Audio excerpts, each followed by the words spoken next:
आमर मुख्य दाबी है पूर्व सरकार समय घोषणा होता मनमुंडा को एनएसी घोषणा होता किंतु एबे परवर्ती समय से घोषणा को कार्यकारी करना जहाँ कर अलग अलग एनएसी मान कर तेणुक इतार प्रतिवाद रे एवं मनमुंडा को एनएसी घोषणा करने दाबी रे आज आम 12 घंटिया मनमुंडा बंद आम डाकरा देचु। ए डाकरा को जनसाधारण स्वतःप्रवृत्त भाव में समर्थन अकुंठित चित्तर समर्थन देइजंती एवं आपन देखुथिबे समस्त दुकान बाजार सबू बंद अच्छी लोक मैंने स्वतःप्रवृत्त भाव में निजे बंद करचंती एवं यही बंद को समर्थन करुचंती। आज्ञा आज हूँ आम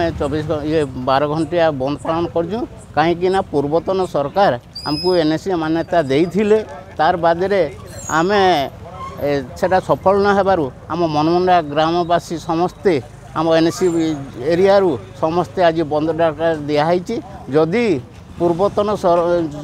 ये आम सरकार देइथिले कहीं काटिले से बाबद आम पंचायत तरफ सबू एनएसी बाबद समस्ते उपस्थित थी आज बंद डाकरा दिखाई जदि यार प्रतिवाद ओल्लैचु ताने आम अलबद समस्त को ये करी आम मनमुंडा आज्ञा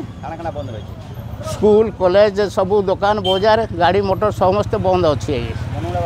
मनमुंडावासी समस्त उपस्थित समस्ते चाहते झील भौणी समस्ते स्कूल कॉलेज समस्ते संपूर्ण भाव में बंद पालन करने समस्त सहयोग कर।